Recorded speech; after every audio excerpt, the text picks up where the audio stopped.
मसीह यसु के अज़ीम अजली नाम में आपकी सलामती हो। मेरा नाम पादरी प्रोफेसर टोनी विलियम है। हमारे यूट्यूब के घराने के एक भाई हैं जिनका नाम है एट Bhatti family 7। Sir ji please हमें समझाएं, ये तस्वीरें लगानी चाहिए जो आपने सामने रखी हैं अपने टेबल पर, प्लीज़ ज़रूर बताएं। अब मुझे नहीं पता कि उन्हें इनमें से कौन सी तस्वीरों के बारे में पूछना है। ये तो आप जानते हैं कि क्रॉसें, ये मसीह खुदावंद की इसमें एक पिक्चर है, ये भी मसीह खुदावंद की एक पिक्चर है। अब इनमें से वो किसी के बारे में पूछ रहे हैं, या ये पिक्चर है जो पहले यहाँ होती थी, लेकिन अब चूँकि ये सलीबें ज़्यादा हो गई हैं तो इसलिए ये पिक्चर अब हमने यहाँ से रिमूव कर दी है, या मेरी टीम ने यहाँ से उठा दी। तस्वीरें क्यों ज़रूरी हैं, ये बात याद रखें कि चीज़ों में फ़र्क करना सीखें, चीज़ों में फ़र्क करना सीखें और समझें।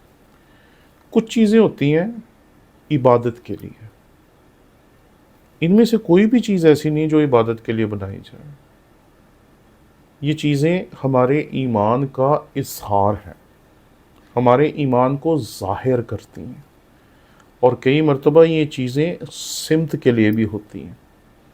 चर्चेज़ में जब भी आप जाते हैं तो आपको ये पता नहीं करना पड़ता कि चर्च का पुलपट किस साइड पे है, क्योंकि जिस तरफ पुलपट होगा उसी तरफ क्रॉस होगी, और आपको वाज़े तौर पर पता चल जाता है कि इस तरफ मुंह करके हमने इबादत करनी है। कैसे आपको पता चलता है? पुलपट से, पुलपट के पीछे क्रॉस से, या वो जगह जहाँ पर खुदावंद का कलाम रखा जाता है, उन तमाम चीज़ों को देख के आपको पता चलता है कि ये हमारी इबादत करने की सिमत है। गो कि हमारे लिए कोई सिमत लाजमी नहीं, लेकिन फिर भी सारे चर्च को एक ही तरफ मुंह करके इबादत करनी होती है, जिस तरफ खुदा का खादिम या पादरी खड़ा होता है। लेकिन उसका पता कैसे चलता है? पुलपट से, और पुलपट के पीछे लगी क्रॉस से। क्रॉस हमारा इम्तियाजी निशान है, ये बुत परस्ती नहीं है। मुझे एक दफ़ा एक शख्स ने कहा, जो कि FGA की जो बुक शॉप है उसे चलाते हैं, उन्होंने कहा कि कई दफ़ा लोग आते हैं और वो कहते हैं जी ये जो बाइबल कवर के ऊपर क्रॉस बनी होती ये बुत परस्ती, हमें क्रॉस के बगैर वाला बाइबल कवर दे। मैं कहा बुत परस्ती? तो मैं कहा फिर ये जो चर्च में पुलपट के ऊपर क्रॉस लगाई होती है, फिर तो वो उससे ही बड़ी बुत परस्ती हुई।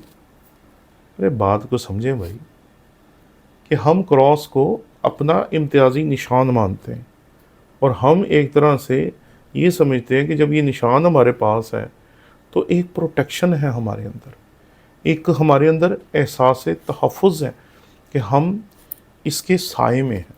बस अब लोगों को समझाने के लिए ये तरीक़ेकार पुराने अहदनामे में खुदा ने भी इस्तेमाल किया था।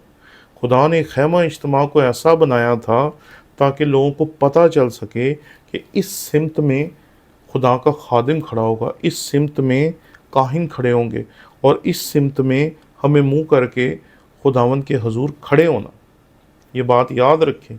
सिमत कौन सी थी इसकी कोई अहमियत हमारे लिए नहीं। आज के दौरान खुदा ने हमें इन तमाम चीज़ों से आज़ाद कर दिया है। सिमत, वक़्त, ज़ुबान, लिबास, ये तमाम चीज़ें जो हैं हमारे लिए इनकी कोई अहमियत नहीं है। हम जब खुदा को पुकारते हैं वो हमारे लिए हाज़िर होता है। इसलिए हमें ये याद रखना चाहिए कि हम ये सलीबें जो अपने पास रखते हैं, हम ये उस वाक़े को याद करते हैं जिस वाक़े की यादगार में आज रोज़े रख रहे हैं। मसीह खुदावंद की कोई तस्वीर इस दुनिया में मौजूद नहीं, चाहे वो ये तस्वीर हो या ये तस्वीर हो। ये ख़याली तस्वीर है जो फ़र्क लोगों ने अपने जहनों से बनाई, बस। और हमें इनको इतना सीरियसली नहीं लेना चाहिए। अगर आपको याद हो तो खैमा इज्तिमा के ऊपर 2 करोबी खुदा ने बनाए थे, लेकिन वो बुत परस्ती के लिए नहीं थे बनाए। वो इस तरफ इशारा करते हैं वो 2 करोबी के इनके दरमियान में जो जगह है, ये दरअसल वो जगह है जहाँ पर खून चढ़ाया जाएगा खुदावंद के हजूर, साल में 1 मरतबा। वो इबादत के लिए नहीं था कि सब यहोवा खुदा को छोड़कर उन करोबियों की इबादत शुरू कर देते, और ना ही پاک ترین مقام کے باہر جو پردہ لگا تھا اس کے اوپر بھی 2 کروبی بنائے گئے تھے، اور ان کروبیوں کا بھی کبھی مقصد یہ نہیں تھا کہ ان کروبیوں کی عبادت کی جائے۔ ارے وہ تو سمت کا تعین یا سمت کا اظہار کرنے کے لیے تھے کہ ہم نے اس طرح منہ کر کے عبادت کرنی۔ اور آج ہمارے چرچز میں بھی ایسا ہی ہوتا ہے، نہ ہم صلیب کی پوجا کرتے ہیں، نہ کسی مجسمے کی پوجا کرتے ہیں، نہ ہی کسی اور کی پوجا کرتے ہیں۔ یہ چیزیں جو ہیں یہ ہمارے ایمان کا اظہار ہیں۔ کیوں آپ جب بھی گاڑی لیتے ہیں تو اس کے اندر کراس لگاتے ہیں؟ تاکہ پتہ چلے کہ ہم کون ہیں اور یہ گاڑی کن کی ہے۔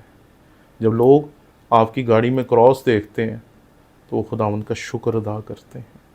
مجھے یاد ہے کہ میں جب یہ گاڑی خریدی تو ٹیوٹا کا ایک ملازم جو تھا وہ اسپیشلی مجھ سے ملنے کے لیے آیا، تو اس نے کہا کہ آپ نے یہ گاڑی خریدی ہے؟ میں کہا ہاں جی۔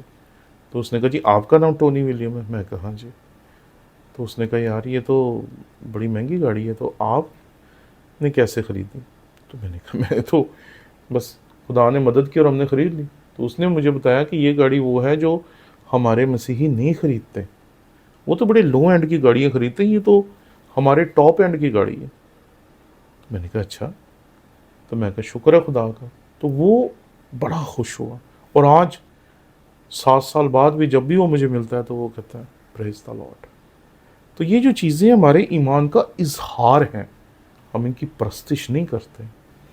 یہ جو تصویر ہے جو مقدسہ مریم کی اور مسیح خداوند کی ہیں، بچہ یسوع کی، یہ میرے ایک مسلمان ہمارے ٹیچر ہیں پنجاب یونیورسٹی میں، جن کا نام ہے پروفیسر عامر رفیق صاحب۔ ہماری پنجاب یونیورسٹی میں ایک پروفیسر صاحب ہیں جن کا نام ہے پروفیسر عامر رفیق صاحب۔ وہ جب ترکی گئے تو وہ کسی چرچ سے یہ خرید کے اسپیشلی میرے لیے لائے تھے کہ یہ ایک خوبصورت تحفہ ہوگا میرے لیے، اور میں نے تب سے اس کو اپنے لیے سنبھال کے رکھا ہوا، اور میں اس کو اکثر یہاں لگا دیتا تھا۔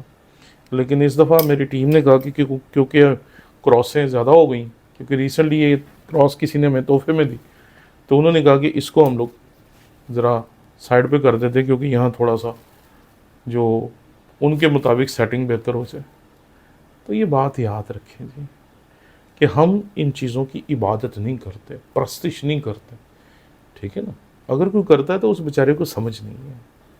مسیح کی جو تصویر ہے، چاہے وہ یہ ہو، چاہے وہ یہ ہو یا یہ ہو، ان میں سے کوئی بھی ہم پرستش اور عبادت کے لیے استعمال نہیں کرتے۔ یہ آپ جانتے ہیں جن چرچز میں مجسمے بنائے جاتے ہیں، مجسمے لگائے جاتے ہیں، وہ بھی یہی تصور کرتے ہیں کہ یہ مجسمے جو ہیں یہ دراصل مسیح خداوند کی ظاہری علامت ہے۔ اور یہ بات یاد رکھیں کہ وہ مجسموں کی پرستش نہیں کرتے۔ جب وہ مسیح خداوند کے مجسمے کے پاؤں کو ہاتھ لگاتے ہیں یا وہ مقدسہ مریم کے پاؤں کو ہاتھ لگاتے ہیں تو ان کے ذہن میں یہ تصور ہوتا ہے کہ ہم مقدسہ مریم یا بچہ یسوع کو چھو رہے ہیں۔ ان کا مطلب کبھی بھی بت پرستی نہیں ہوتا۔ لیکن ہمارے لوگ چونکہ سمجھ نہیں پاتے یا ہمارے لوگ سمجھنا ہی نہیں چاہتے، اس لیے وہ اسے بھی بت پرستی سمجھتے ہیں۔ اور جب آپ بت پرستی بت پرستی بت پرستی کہتے رہیں گے تو وہ بندہ جو صلیب کے نشان کے بغیر والی بائبل تلاش کر رہا تھا، اس کی طرح آپ بھی ہو سکتا ہے اس نشان کو بھی کہیں نہ کہیں بت پرستی ماننا شروع کر دیں۔ اور یہ تو دنیا چاہتی ہے کہ آپ بھی اس صلیب کے دشمنوں کے ساتھ مل کر اس صلیب کے خلاف کھڑے ہو جائیں۔ لیکن میری دعا ہے کہ خدا آپ سب کو اپنے میں محفوظ رکھے۔ آمین۔